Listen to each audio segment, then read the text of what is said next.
생각하는 자는 넘어질까 조심하라.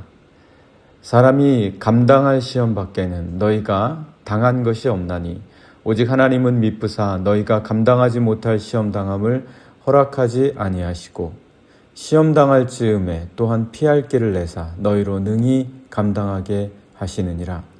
그런즉 내 사랑하는 자들아 우상 숭배하는 일을 피하라. 아멘.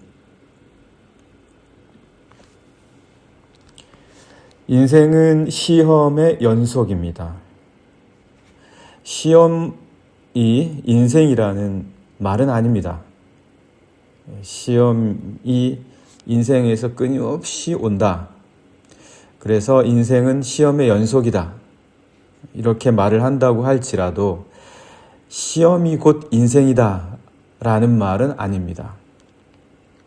대신 그만큼 건강상의 시험이 오고 돈에 있어서 또 시험이 오고 인간관계, 가족 간에 부모와 또 자녀와 끊임없는 시험이 또 오고 직장에서 또 역시 시험이 오고 이런 여러 종류의 시험, 그러니까 곧 세상이 시험이다 라고 말을 해도 틀린 말이 아닙니다.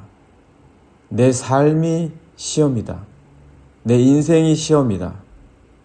내가 살아가는 모든 것이 시험 자체다. 이렇게 말을 해도 과언이 아닐 정도로 시험은 끊임이 없다. 바로 이 말을 드리는 겁니다. 그러니까 이렇게 말을 할 수도 있는 거죠. 시험이 없는 삶을 기대한다는 것은 사실 가능하지 않다. 우리가 살기 위해서 이 인생 속에서 살아가다 보면은 이 시험이라는 것은 끊임없이 올 수밖에 없고 이 시험이 없는 삶을 기대한다? 그것은 전혀 상상할 수조차 없는 것이다. 우리는 시험에 대해서 이렇게 생각해 볼 수가 있습니다. 물론 얼마나 자주 시험이 있는지 또 그 시험이 그 강도가 얼마나 큰지 얼마나 약한지 그 정도의 차이는 있겠지만 시험은 끊임이 없습니다. 또 시험에는 또 여러 종류가 있다고들 합니다. 먼저 유혹이 있다고 하죠. 그 유혹을 이기지 못하는 자들이 있습니다. 테스트가 있다고도 합니다. 테스트에 붙냐 떨어지냐. 또 고난도 있다고 합니다. 단련시키기 위한 거죠. 여러 종류의 시험이 있다고는 하겠지만 오늘은 우리가 모든 종류의 시험을 다 같이 함께 보면서 생각해 보고자 합니다. 바울은 말합니다. 시험에 대해서 말을 하는 거죠. 어떻게 말을 하냐면 12절을 보시면은 선줄로 생각한 자는 넘어질까 조심해라. 이게 시험이라는 거예요. 선줄로 생각한 자는 넘어질 줄 알아야 돼. 넘어질까 조심하는 것. 이게 시험이다. 오늘 12절 말씀인데요. 같이 한번 보시겠습니다. 시험이 뭐냐? 사도 바울은 12절에서 그런즉 선줄로 생각하는 자는 넘어질까 조심하라. 선줄로 생각한 자 보면 꼭 넘어진다는 거예요. 그게 시험입니다. 이게 시험이에요. 선줄로 생각하는 자가 결국 시험에 빠집니다. 시험에 대해서 이 말이 의미하는 바는요. 시험에 대해서 어떤 자세를 갖고 있는지, 시험을 당할 때 어떤 태도를 보이는지, 이건 그가 얼마나 성숙한지를 보여주는 겁니다. 그가 성숙하냐, 성숙하지 못하냐, 준비가 돼 있냐, 안 돼 있냐, 믿음이 어떠냐, 이 모든 것들을 보여주는 것. 그것이 바로 이 12절 한 말씀 안에 압축되어 있습니다. 선줄로 생각한 자는 넘어진다. 넘어진다. 시험은 우리가 생각할 때에 넘어지지 않으려고 비록 그 시험 자체를 당한다고 할지라도 그 주님의 약속의 말씀 위에서 든든히 뿌리를 내리려는 겁니다. 내가 서 있는 게 아니에요. 내 힘으로는 못합니다. 내 힘을 의지하니까 그런 거예요. 내 힘을 의지하니까 나는 섰다. 나는 든든하다. 라고 생각하지만 무너지는 거예요. 넘어지는 거죠.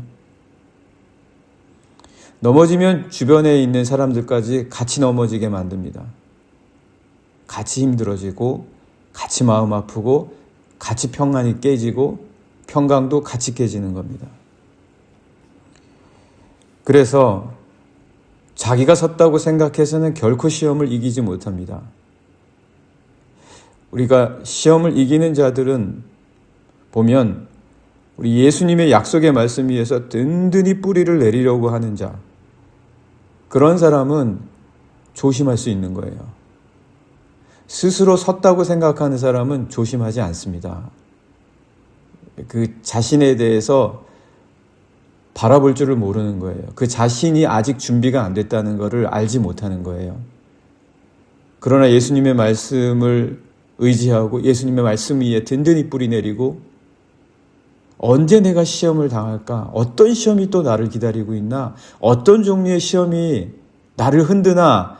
깨어서 예수님의 말씀 위에 든든히 뿌리 내리려고 한다면 자기 자신을 의지하는 것이 아니기 때문에 깨어 있을 수 있는 거예요.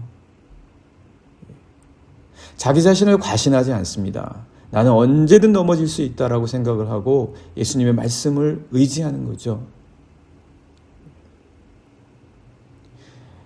가장 첫 번째 시험이에요. 가장 기초입니다. 예수님 의지하냐, 나를 의지하냐. 그래서 사도 바울은 나를 의지하지 않고 예수님께 말씀의 뿌리를 내려서 조심하는 게, 그게 시험을 이기는 첫 번째 길이다. 가장 기초다. 그렇게 이야기해주고 있습니다. 그러면 감당치 못할 시험이 없다는 거예요. 왜냐하면 예수님께, 예수님의 말씀에, 예수님의 인격에, 예수님의 성품에 자기 자신을 의지하고 뿌리를 내리기 때문에 넘어질까 항상 조심하게 되는 거예요. 그래서 바울은, 이게 자기 경험입니다. 바울의 자기 체험이에요. 예수님의 말씀에 의지하면 감당치 못할 시험이 없다. 감당치 못할 시험이 없다. 믿음으로 다 이길 수 있는 시험이 오는 거예요. 내가 시험에 졌다? 내가 정말 이 시험을 제대로 내가 이기지 못했습니다. 시험 때문에 너무 힘들었습니다. 시험 때문에 너무 괴로웠습니다. 순간에 제가 너무 어려웠습니다. 자기를 의지한 거죠. 그 순간에 예수님의 말씀을 의지하는 거예요. 의지해야 됩니다. 그래서 바울은 자기의 체험에서 13절에서 이렇게 이야기합니다. 사람이 감당할 시험 밖에는 너희가 당한 것이 없다. 그럼 왜 감당을 못하냐? 믿음을 의지하지 않고 자기를 바라봤기 때문에 자기를 너무 믿는 거예요. 조심을 하지 않는 거예요. 그러니까 시험이 훅 들어오는 겁니다. 아니면 언제든지 넘어질 준비하고 있는 거예요. 나 넘어질 거야.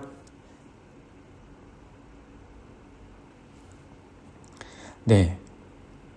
이렇게 시험에 대해서 사도 바울이 이야기해주고 있습니다.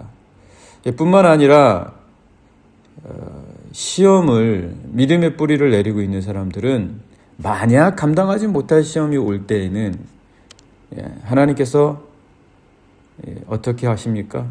하나님께서 피할 길을 주신다는 겁니다. 피할 길을 주신다.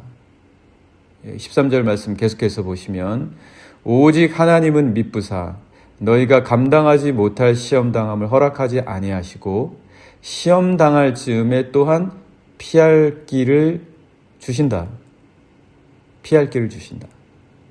그러니까 우리가 믿는 사람들은 확신을 해야 돼요. 내가 하나님의 말씀, 예수님의 말씀에, 예수님의 인격에, 예수님의 성품에, 예수님의 믿음에, 예수님의 삶에 뿌리를 내리고 그분을 의지하면 내가 스스로 조심하게 되거든요. 그런데 정말 감당치 못할 어려운 시험이 나에게 닥쳐온다. 피할 길을 주신다는 거예요. 그래서 감당치 못할 시험이 내게 닥치는 경우는 없다는 거예요. 예수님을 의지하는 사람은. 피할 길을 주신다는 거예요.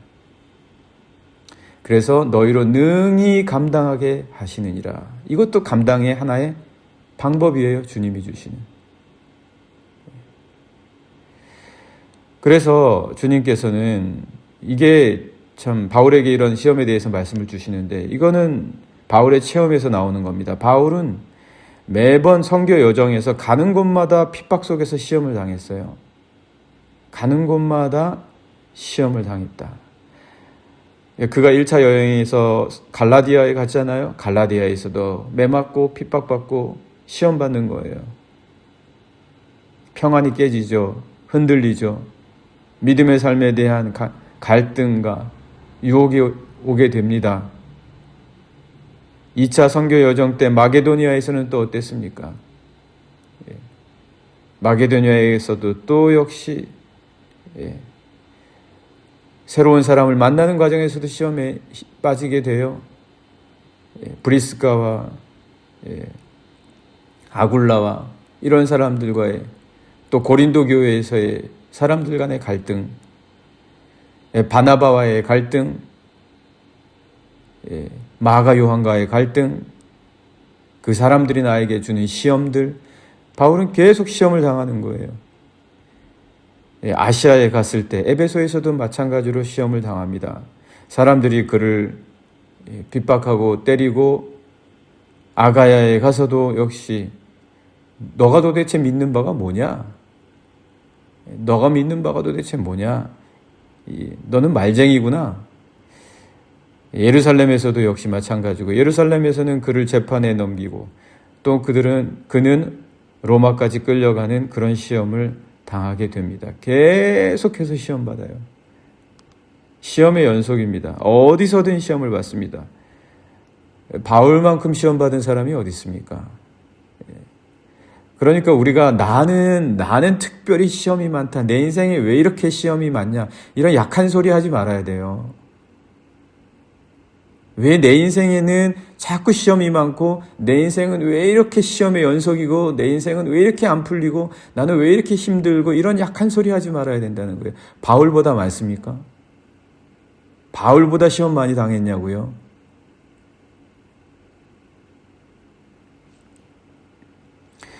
바울이 그럼에도 불구하고 나는 시험 너무 많이 당한다는 이야기 안 하잖아요. 오히려 그는 무슨 말을 합니까? 능히 감당하게 하시는 하나님, 그러나 나에게 피할 길을 주시는 하나님, 이런 얘기하고 있어요. 바울이. 그러면 피할 길을 주신다라고 사도 바울이 말하는데 시험이 도대체 뭐라는 이야기입니까? 시험은 길 찾는 거예요. 시험은 길 찾기예요. 피할 길을 찾는 게 시험이에요. 이번에 내게 또 시험이 왔다면 이 시험에서 내가 어떤 길을 찾아야 할 것인가? 하나님께서 내게 어떤 길을 주시고 계신가? 어떻게 나에게 피하라고 하시는가? 어떤 길을 예비해 주셨는가? 그 예비해 주신 길은 무엇인가? 길이 보여야 된단 말이에요. 길이 보인다고요. 어떻게 해야 되겠다.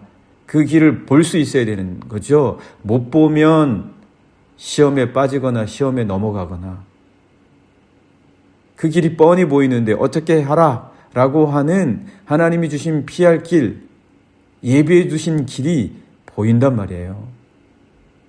이것이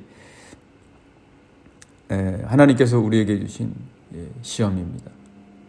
이게 바로 시험이다. 하나님이 예비해 두시고 인도해 주신 길이다. 그래서 시험을 믿음으로 감당하는 자들은 길을 능히 찾습니다. 길을 능히 찾을 수 있습니다. 우리는 그래서 이렇게 말할 수가 있습니다. 시험의 목적이 무엇입니까? 시험의 목적이 무엇입니까? 시험의 목적은 우리가 이런 시험을 당하는 모든 것의 목적은 우리가 여러 가지로 이야기할 수 있겠지만 우리가 시험을 통해서 우리가 강해집니다. 시험을 통해서 우리가 연단이 됩니다. 시험을 통해서 우리가 점점 더 든든해집니다. 이런 다양한 목적 말할 수가 있습니다. 그러나 사도 바울은 우리에게 시험의 목적이 무엇인지에 대해서 이야기해 주고 있습니다. 14절의 말씀인데요. 14절의 말씀 보시면 그런즉 내 사랑하는 자들아 우상 숭배하는 일을 피하라. 이렇게 말을 해주고 있어요. 아니 갑자기 왜 시험 이야기하다가 피할 길을 주신다, 능히 감당하게 하신다, 선줄로 생각한 자는 넘어질까 조심하라. 시험에 관한 이야기를 하다가 왜 우상 숭배하는 일을 피하라는 거예요? 시험은 우상 숭배하는 거예요. 시험은 우상 숭배예요. 세상의 우상에 빠지거나 사람의 우상에 빠지거나 우상 숭배하는 거라는 거예요. 사도 바울의 입장에서는 시험은 너무나 명확해요. 너무나 분명해요. 인생의 시험은 우상 숭배다. 시험에 빠지는 것은 우상에 빠지는 것이다. 우상 숭배에 노름하는 거예요. 자녀가 우상이 될 때가 있어요. 남편이 우상이 될 때가 있어요. 아내가 우상이 될 때가 있어요. 세상이 우상이 될 때가 있어요. 직장이 우상이 될 때가 있어요. 하나님께서는 이거를 참 하나님을 분별해 가라는 거예요. 우상에 빠지지 말고 참 하나님을 분별해 가야 넘어지지 않고 설 수 있다는 거예요. 인생이 넘어지지 않고 든든히 설 수 있고 균형을 잡아가고 내 인생에 있어서 가장 참된 것을 찾아갈 수 있게 해주는 것. 그러려면 인생의 우상에 빠지면 안 되는 거예요. 우상은 나를 망치는 거예요. 우상은 나를 파괴시키는 거예요. 우상의 본질이 뭐예요? 나를 파괴시키는데 그거 모르고 그거 따라가는 거잖아요. 그래서 사도 바울은 뭐라고 얘기합니까? 시험 얘기하다가 14절에 이거 우상숭배다. 고린도 교회 성도들에게 말해주는 거예요. 고린도 교회 성도들이 그 당시에 고린도에 얼마나 우상이 많았습니까? 옛 그리스의 아데미의 신선들, 너무나 많은 우상들에서도 우상인 줄 모르고 그들은 지냈거든요. 근데 시험의 목적은 그렇다고 해서 이 목적 때문에 하나님께서 우리를 일부러 시험에 빠뜨리는 것은 절대 아닙니다. 그렇지만 시험을 잘 감당하는 자들은 참 하나님을 찾습니다. 참된 것을 찾습니다. 그래서 바울은 우상 숭배에 대해서 말하고 있는 거죠. 오늘 우리 함께 같이 기도하기 원합니다. 시험을 우리가 능히 이기기 위해서 오늘 하루도 우상이 무엇인지 내 인생의 우상을 넘어서고 이겨내고 참 하나님을 찾고 든든히 서 있을 수 있도록 우리 예수님의 말씀을 의지하는 귀한 하루가 되게 해주십시오. 함께 같이 기도하시겠습니다.